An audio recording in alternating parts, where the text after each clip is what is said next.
Hi everyone, I'm Stephanie Fritz. And I'm Howie Riley. And welcome to Broker's Breakdown. Welcome to episode 2. Thank God we've made it this far and you are still paying attention. Today we will be talking about appraisal contingency addendum to the agreement of sale. How does this work and how can my buyer terminate?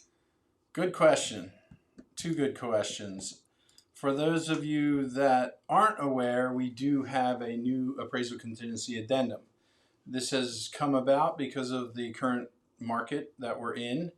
It has necessitated the changes so that you are able to put in terms for your buyer to help them get the deal, but at the same time protect them with a limited amount of liability. So there's two options. The first option is very similar to the existing appraisal contingency, where you're putting in the amount that it needs to appraise for. Previously, before the seller's market hit with a vengeance, you would typically put in the sales price and ask for it to appraise for that amount.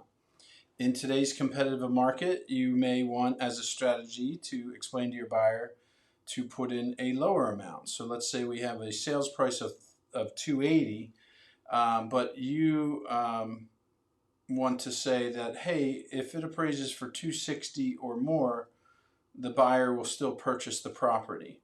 So hence, that is how option 2 came about, to explain how that works with your buyer.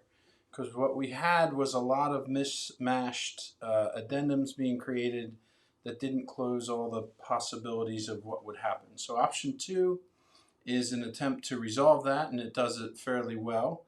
It gives you different options for the buyer to either put more down, bring cash to settlement, or adjust the mortgage financing or their LTV, any one of the above. So if they select option 2, they agree to bring that $20,000 to the table in some shape or form, whether it's cash or financing, and they agree to buy the property. If the terms of that are not satisfied, then it reverts back to the language of the mortgage contingency, meaning see those terms. And that would be that the buyer would need to inform the seller that, hey, it was supposed to appraise for $260, it only came in at $250. Houston, we have a $10,000 problem now. So the buyer's obligation is to inform the seller in that case, and then the seller, as per the mortgage contingency, decides what they're going to do. They could then terminate the agreement of sale because, let's say you can't buy, if you tell the seller, I don't have the extra 10 grand, we can't proceed. All right, it's important to note, as Stephanie asked, how can the buyer terminate? You can only terminate on option 1. All right, option 1 is the traditional, that if it doesn't appraise for the amount you put in there, then the buyer could elect number 2A, option 1, and paragraph 2A, saying they can terminate the agreement of sale. Or they can always come to a mutual agreement with the seller and they can proceed to settlement, right? Maybe the seller reduce the price, maybe the buyer will come up with a little. But option 2 will allow you to compete in this market easier, because now it gives that option for the buyer to say up front that, hey, I'm willing to bring 20 grand to the table to make this deal work. And that's what a lot of buyers are willing to do and must do to prevail when there's 10 to 20 offers on every property out there. So do you have any other questions on this? So which option do I use then?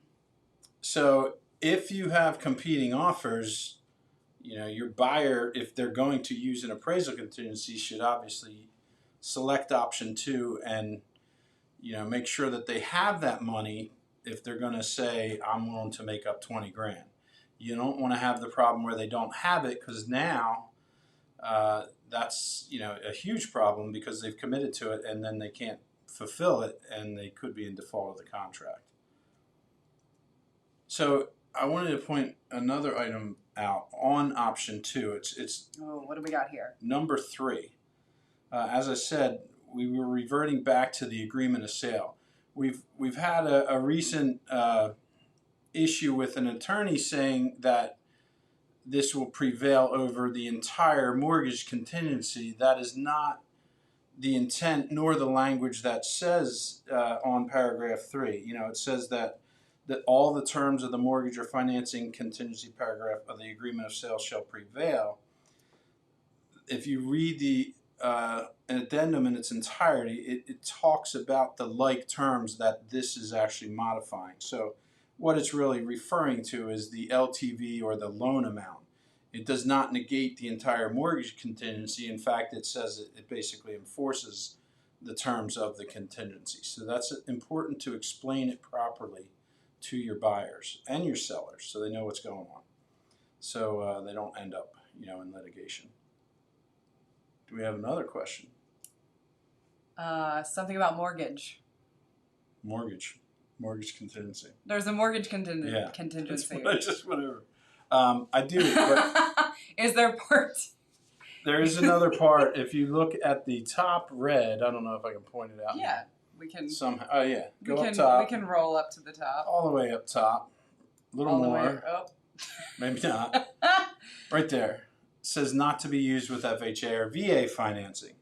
Why is that? Because there's already a paragraph in the mortgage contingency on line 170 of the agreement of sale that basically goes over FHA and VA financing, which in essence, it is an appraisal contingency by itself because it says it must appraise for the sales price.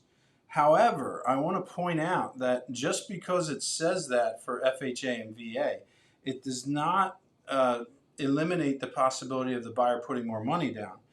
In fact, it says on line 176 that the buyer will have the privilege and option of proceeding with consummation of the contract without regard of the amount of the appraised valuation. Where is line 176? That is on the mortgage contingency, paragraph 8. So we are looking at a different page now. There we are. We got to it. So we are looking, oops, sorry about that. Where are we looking? Right over here. Oh, we're looking all the way over here. Line 176. Yeah, 175 you're putting in the sales price as stated in the agreement. Don't try putting something else in there. FHA and VA will kick it out. You put the purchase price. That's why it says the purchase price. But if you read the next sentence, hey, if the buyer wants to put 20 grand down on an FHA or VA loan, they're more than welcome to. Make sure your lender's aware of this. Some of them aren't, and that could be a problem. That's why you use one of our in-house lenders. They will have that knowledge. So good plug for the mortgage companies there. You guys like that? Good. I think we do.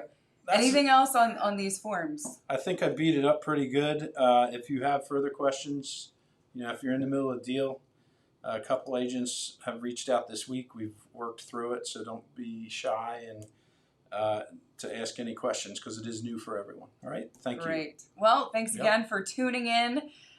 This one was a lot shorter than the first episode. Again, thanks for bearing with us and sticking with us for about 9 minutes. Not bad.